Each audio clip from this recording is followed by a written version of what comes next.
C'est difficile pour moi de répondre à leur place, bien entendu, hein, mais j'en suis convaincu, oui. Quand on voit les professions de foi des gens, de certains individus, quand ils se présentaient à la députation ou au poste de maire, on peut être convaincu qu'ils se sentaient profondément sénégalais.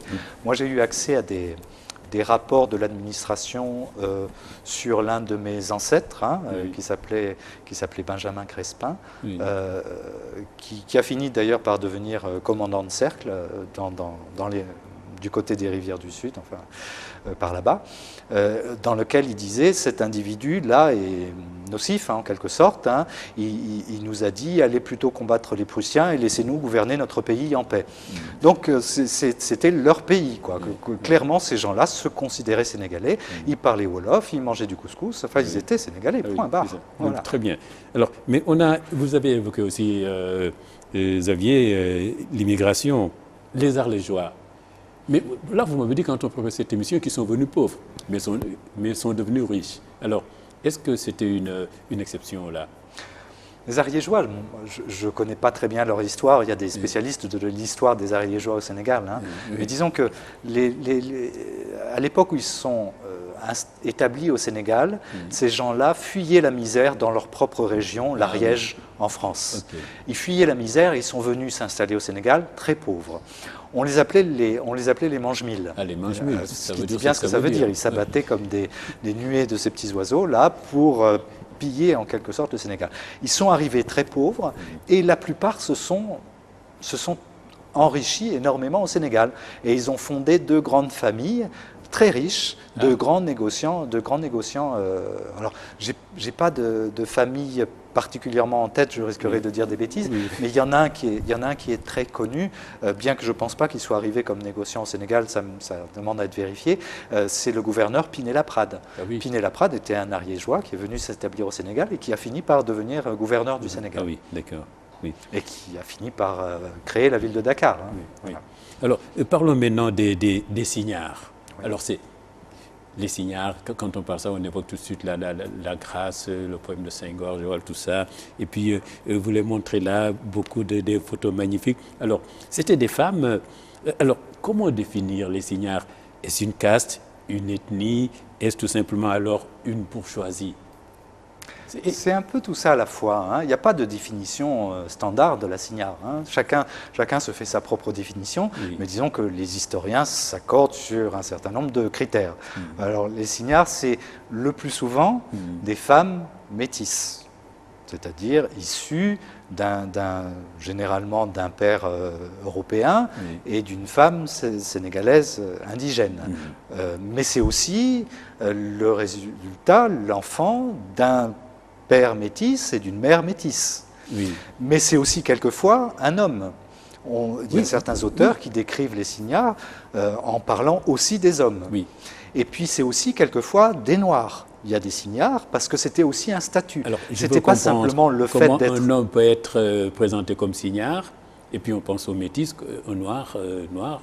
Oui, parce que dans l'imaginaire traditionnel d'aujourd'hui, une signare, c'est celle. On voit quand il y a une cérémonie à Gorée ou Saint-Louis, on sort les fausses signards et donc on cherche de préférence des jeunes filles à la peau claire pour représenter les signards. Mais quand on lit les textes de l'époque, on s'aperçoit que les signards, c'était un statut social. C'était, comme on dit, madame, pour représenter une dame de qualité, qui c'était une notable, et effectivement, ces notables-là représentaient à l'époque une bourgeoisie. Donc on parlait de la bourgeoisie signare en englobant à la fois les hommes et les femmes. Oui, parce qu'il y a une photo, je n'arrive pas à retrouver la page, mais on écrit dame de qualité. Oui, c'est ça, dame de qualité. Alors, dame de qualité, c'est ce statut social, mais c'était aussi manière de parler de leur sens des affaires, elles étaient réputées pour ça, de leur beauté, de leur charme, de leur tradition particulière, et puis de leur coutume, de leur manière de vivre, qui était une manière de vivre à la fois occidentale, à la fois européenne. C'est elles qui ont construit les premières maisons de Gorée, les premières maisons de Saint-Louis, maisons d'habitation, en dur. Parce qu'ils étaient riches. Parce qu'elles étaient riches, elles Oui. Des s'enrichissaient femmes d'affaires. du commerce qu'elles faisaient avec les Occidentaux, avec les Européens. Oui. Oui. Alors, et puis, on dit que... Alors, elles sont analphabètes, là. La plupart, oui. La plupart. La plupart, oui. Elles sont analphabètes. Elles signent les documents administratifs en mettant au bas des documents une croix, simplement une croix.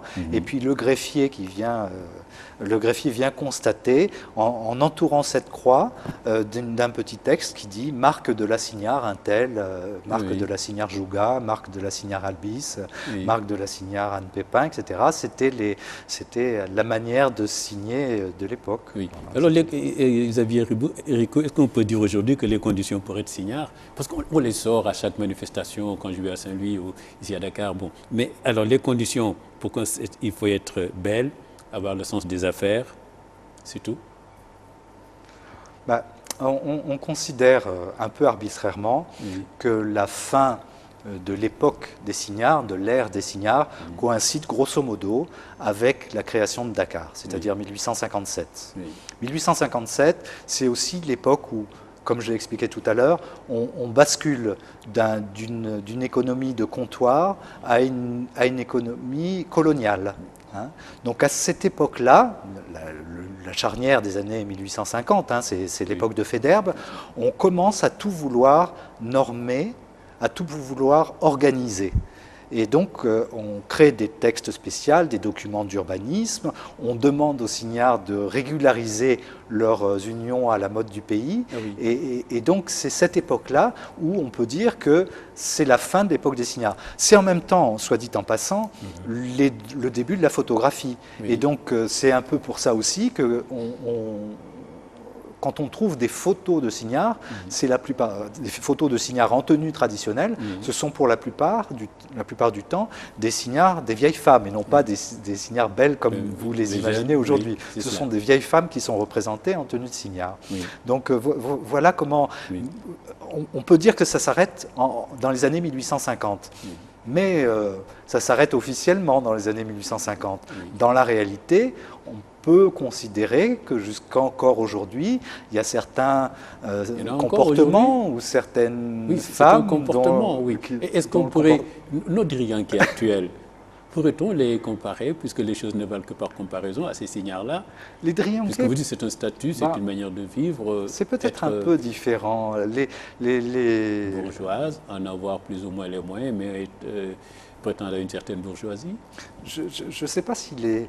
Il y avait vraiment ce statut, cette reconnaissance de ce statut à l'époque. Aujourd'hui, je ne suis pas sûr que les Drianke puissent être considérés de la même façon que des signards. Ça a quelque chose de comparable, probablement, mais elles sont possiblement plus affairistes, ou en tout cas, on cherche... Je vois ça assez différemment. Mais c'est pas, bon, peut-être qu'on peut retrouver des analogies si on cherchait bien. Alors, vous me dites, elles se mariaient, les signards à la mode du pays. Ça veut dire quoi? Alors, à la mode du pays, il y a des spécialistes de la question, notamment mon ami Sylvain Sancalé, qui a beaucoup écrit sur ce sujet-là, donc je ne voudrais pas empiéter et dire des bêtises par rapport à son savoir, mais disons qu'à la mode du pays, où on disait aussi dans les textes « selon l'usage du pays », c'était une façon de dire que ces unions entre des signards et des Européens étaient des unions officiellement reconnues. Quand je dis officiellement, c'était des unions connues. C'est-à-dire on en faisait la publicité dans tout le voisinage et on savait très bien, avec tout le faste possible et imaginable, cérémonie et tout ce qu'il faut, et on savait très bien que la signare Intel était l'épouse, la signare, de monsieur Intel. Et donc, mais ce n'était pas officiel, ce n'était pas transcrit dans des documents. C'est simplement à partir de cette époque, de ces années que j'évoquais tout à l'heure, qu'on a commencé à vouloir régulariser ces unions. Et c'est pour ça qu'on trouve dans les actes officiels de mariage, par exemple, des régularisations d'unions de signards qui étaient mariés depuis des dizaines d'années, et en même temps, ils en profitent pour déclarer tous leurs enfants naturels. Oui, c'est cela. Et l'abbé Boila a voulu partir en guerre contre ces mariages à la mode du pays. Mais oui, l'abbé Boila, lui, revenait au Sénégal avec l'esprit du colon, avec toute son éducation coloniale. Et lui, il ne concevait pas, lui, homme d'église, ne pouvait pas concevoir qu'il y ait consommation sans mariage devant un prêtre. Et donc il a fait partie de ceux qui ont lutté profondément, avec beaucoup de difficultés. D'ailleurs, il retrace ça dans ses esquisses sénégalaises, beaucoup de difficultés pour que les signares aillent se marier, pour que les femmes aillent se marier à l'église et non pas, se livrer à la débauche. Et quand on préparait l'émission, vous aviez dit quelque chose d'important, vous dites qu'ils étaient fidèles. Oui. C'était leur signe, ça. C'est une partie de leur caractéristique et de leur réputation. Oui. On dit que les signares étaient à la fois très chastes, là aussi peut-être contrairement à ce qu'on pourrait imaginer, et très fidèles. C'est-à-dire qu'elles avaient, lorsqu'elles se mariaient, à la mode du pays, donc avec un individu quelconque, un Européen, elles étaient fidèles tout au long de leur union. Un jour ou l'autre, l'Européen, la plupart du temps, l'Européen repartait et elles se mariaient à nouveau avec tout le faste nécessaire, officiellement, avec un autre Européen. Donc elles étaient fidèles de manière successive. Alors, elles avaient aussi, quand on voit les photos qui existent aujourd'hui, c'était un habillement typique, hein, elles avaient une tenue. Elles s'habillaient toujours pareil, de cette manière-là? C'était l'habillement de la mode? Justement, non. Comme je l'ai expliqué, les signares avaient une double culture. La majorité des signares avaient une double culture, à la fois occidentale et traditionnelle sénégalaise. Et cette double culture, on la retrouve dans leur façon d'être, dans leur vie quotidienne, dans leur mobilier chez elles, et puis dans leur habillement. Donc, j'ai expliqué tout à l'heure qu'on peut trouver des portraits ou des photos de signares habillés en tenue traditionnelle, mais on peut trouver aussi des portraits, des photos de signares habillés à l'occidental. Et si on ne sait pas qu'il s'agit de signares, c'est beaucoup plus difficile de les distinguer. Voilà. Et qui vivaient dans l'environnement comme tout le monde, hein, vivaient même... oui, absolument. Oui. Hein? Oui, dans leur habitat, à Gorée, à Saint-Louis, à Rufisque, dans leur environnement traditionnel. Alors certes, les toutes premières signares étaient probablement un peu plus pauvres, et les toutes premières signares habitaient dans des cases, mais elles se sont progressivement enrichies, et ce sont elles qui ont construit les premières maisons en dur que j'évoquais. Oui. Alors il y a certaines signares qui sont plus célèbres que d'autres. Par exemple, Anne Pépin, et alors liaison avec le chevalier de Boufflers. On en parle, c'est vrai, quel que soit le guide touristique ou manuel qu'on ouvre aujourd'hui, qui parlera de Gorée, on évoquera nécessairement le passage à Gorée du chevalier de Boufflers, parce que ça a été un gouverneur important dans l'histoire de Gorée et du Sénégal, mais aussi sa liaison avec la signare Anne Pépin. Sauf que cette liaison-là avec la signare Anne Pépin, elle n'est pas du tout attestée par aucun document. Comme je l'ai dit, les mariages à la mode du pays n'étaient pas retranscrits dans les actes officiels. Et donc, il n'y a que les contemporains de la signare Anne Pépin qui pouvaient dire qu'effectivement, il y a eu mariage à la mode du pays entre elle et le chevalier de Boufflers.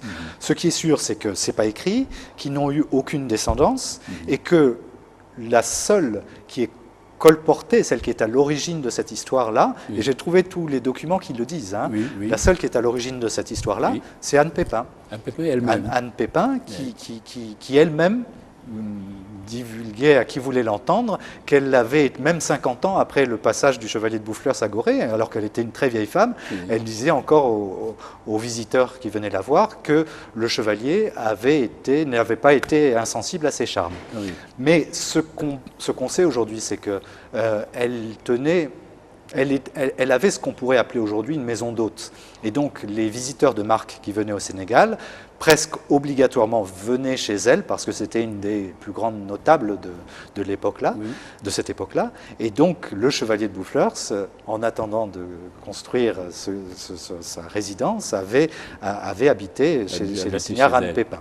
Alors savoir s'il avait donné de l'argent pour construire pour permettre à la signare Anne Pépin de construire sa maison, tout ça fait débat, hein. Mais ce qui est sûr, c'est qu'on ne peut pas ça fait partie de la légende, quoi, Oui. mais on aurait mauvaise grâce à désavouer cette légende-là. C'est une belle légende, après tout, et peut-être qu'elle est vraie. Oui. Alors, Et puis, elle fait partie des signares dont les noms sont restés. Par exemple, Victoria Albis. Oui. Pourquoi son nom est resté comme ça? Qu'est-ce qu'elle avait de particulier? J'ai réussi à glaner très peu d'informations sur la signare Victoria Albis, Oui. précisément. Ce qui est sûr, c'est qu'elle fait partie de la famille Albis, Oui. qui est une famille originaire, originaire de la Petite Côte, de Joal, si je ne me trompe pas. Et donc, elle fait partie probablement des premières signares qui se sont implantées à Gorée, ou en tout cas dont la famille est venue s'implanter à Gorée. Oui. Son nom est resté célèbre aujourd'hui parce qu'elle a construit un édifice tout à fait remarquable qui se trouve en face de la maison des esclaves, en forme de proue de navire, là, Oui. qui est aujourd'hui le musée de la femme Henriette Bathily. Ah, c'est cela. Et donc c'est ce qu'on appelle la maison Victoria Albis, dont elle est à l'origine de la construction. Oui. Il y a aussi la signare Blanchot. La signare Blanchot, oui. La signare Blanchot est tout simplement la fille du gouverneur Blanchot. Oui. Elle avait 2 sœurs qui étaient également des signards, dont j'ai pu retrouver les portraits. Donc j'ai pu retrouver le portrait de la signare Marianne Blanchot, etc. Et elle est la fille du gouverneur Blanchot et d'une esclave que le gouverneur avait affranchie. Et donc, malheureusement, pour moi, je dirais, pour mes recherches, ces 3 filles-là n'ont pas eu de descendance. Et du coup, je n'ai pas pu glaner autant d'informations que je l'aurais souhaité sur ces familles-là. Oui. Et puis, Xavier Ricou, j'ai dit cette iconographie-là, et vraiment, moi, il y a des photos. Par exemple, la reine du Waalo, 1853. Je ne sais pas si on peut voir cette photo. On la voit avec élégamment habillée, avec une pipe, elle fume la pipe.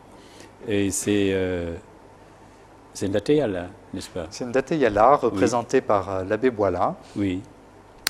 En 1856, justement dans cet ouvrage qui s'appelle Les esquisses sénégalaises. Oui. Et elle représente une reine de l'époque. Alors ce qui est assez amusant, c'est d'écouter, j'allais dire écouter. Il l'a écrit, mais on l'écoute, c'est un récit qu'on écoute. L'abbé Boilin qui raconte sa rencontre avec la reine et qui explique qu'il a dû faire moult démarches et la reine l'a fait attendre des heures et des heures et des heures avant de le recevoir avec toute sa cour. Il raconte tout le faste. Et en même temps, il raconte tous les trésors de diplomatie qu'il a pu déployer pour qu'on l'autorise à croquer la reine du Waalo et son mari.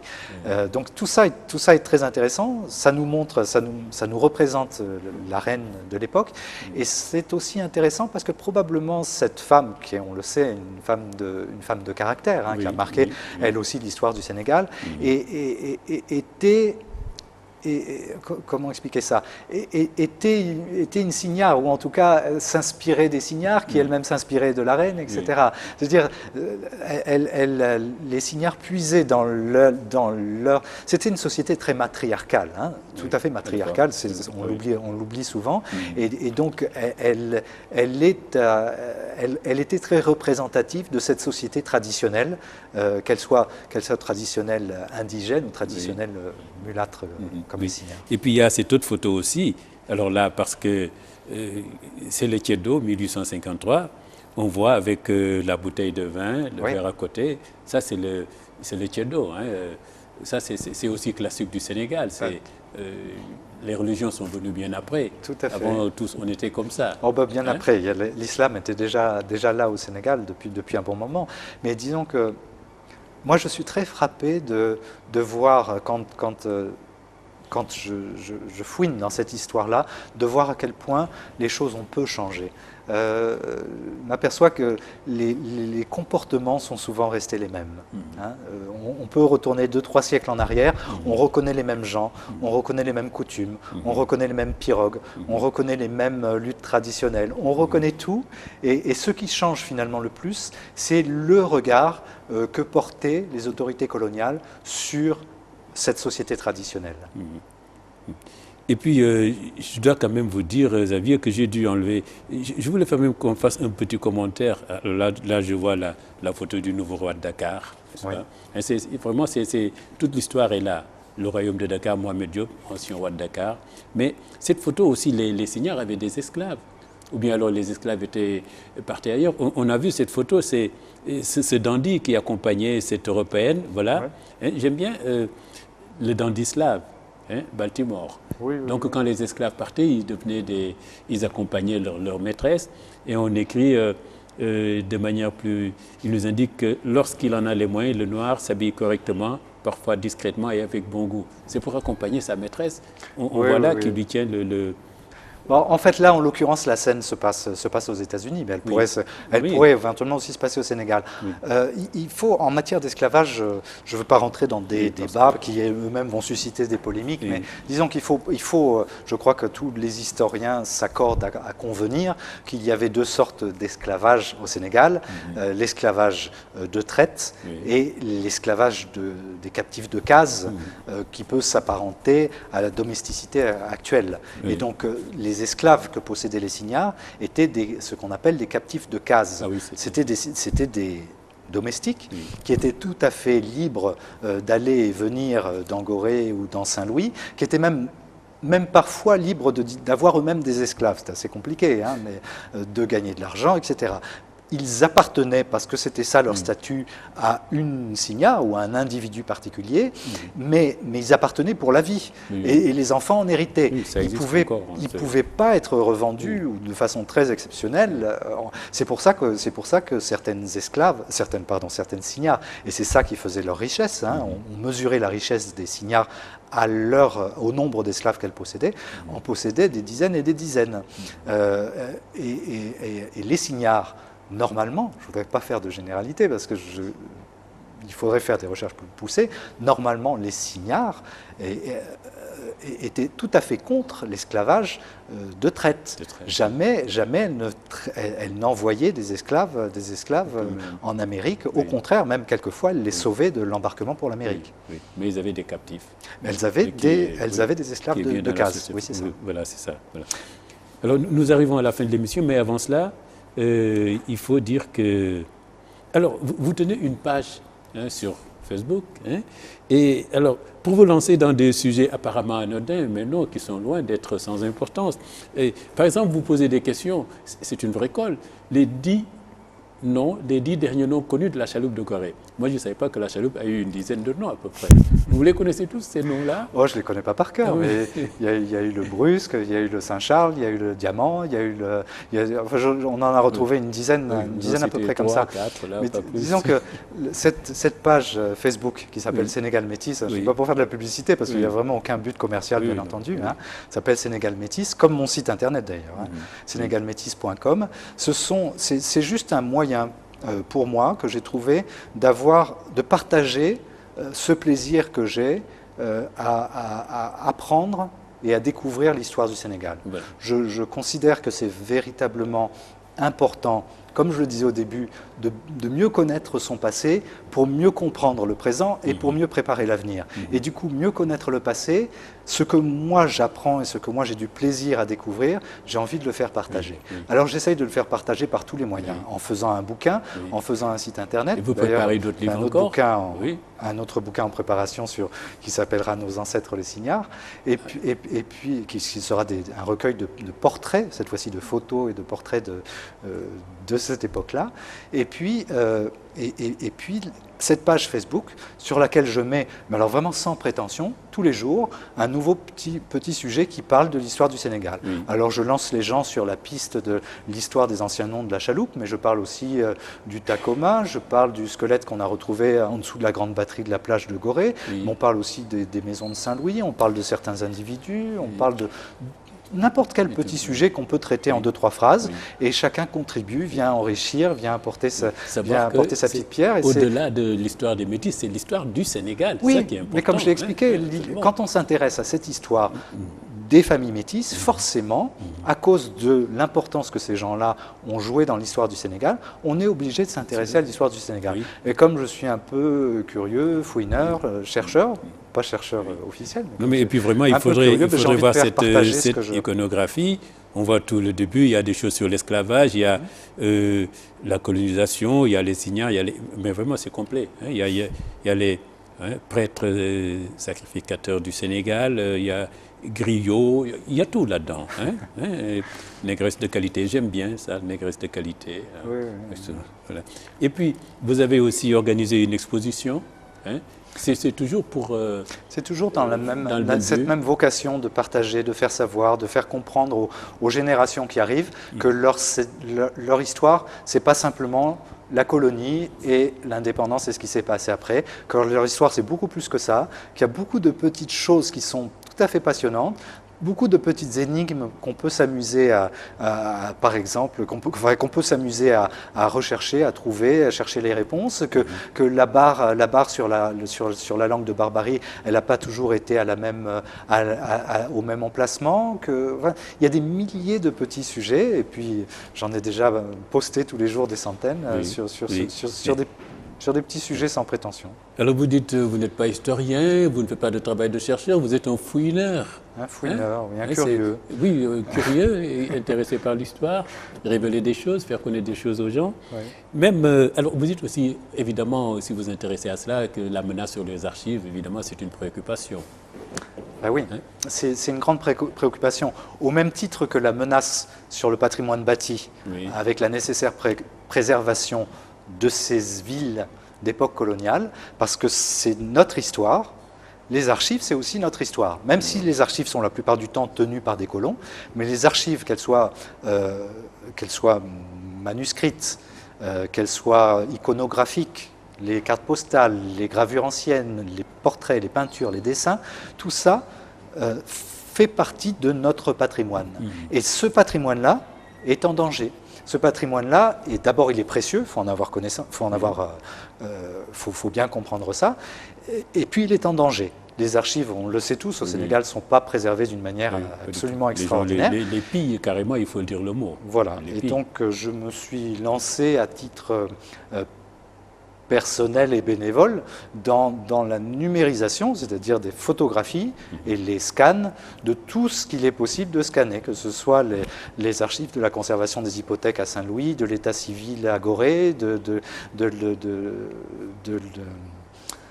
l'église à Saint-Louis, etc., etc. Tout ce qui peut nous permettre d'en savoir plus sur notre histoire, je fais des photos, quitte à les analyser plus tard, et ces photos-là, au moins, si demain il y a un incendie, une inondation, on décide de les jeter au fleuve ou n'importe quoi, au moins il y aura une trace et je les donne à ceux qui en ont besoin, ou à ceux qui en sont détenteurs aujourd'hui.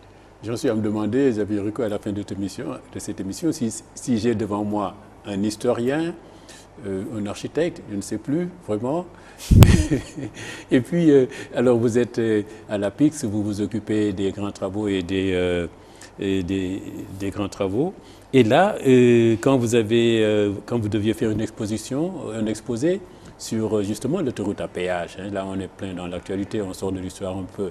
Alors, vous avez quand même fait le lien toujours avec votre passion de l'histoire. C'est exactement ce que vous ne pouvez pas en sortir. On m'a demandé de parler de l'autoroute dans le cadre d'un observatoire qui est chargé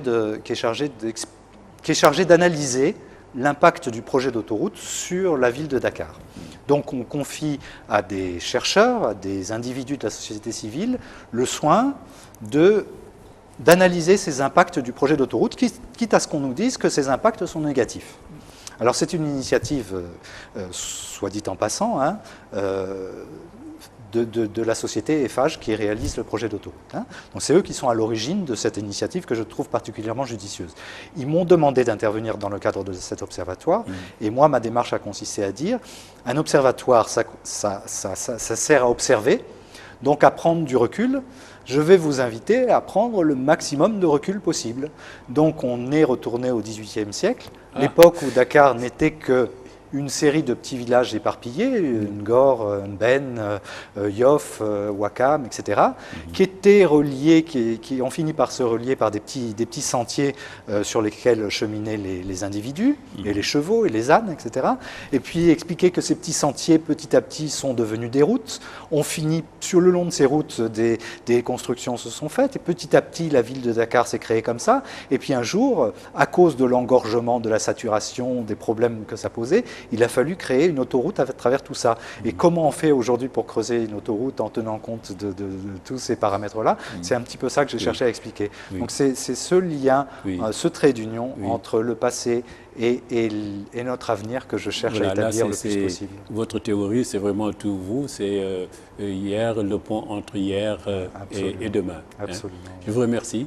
C'est moi qui vous remercie. Et on se reverra sûrement quand vous sortirez ces choses que vous êtes en train de préparer. Avec plaisir, oui. Merci d'être venu nous parler de votre livre, Trésor de l'iconographie du Sénégal, et puis nous parler de notre histoire, Gorée, les Signares. Merci beaucoup. C'est très gentil, c'est moi qui vous remercie. Madame, mademoiselle, monsieur, au revoir. Je vous donne rendez-vous dans 15 jours pour une autre émission, L'Entretien.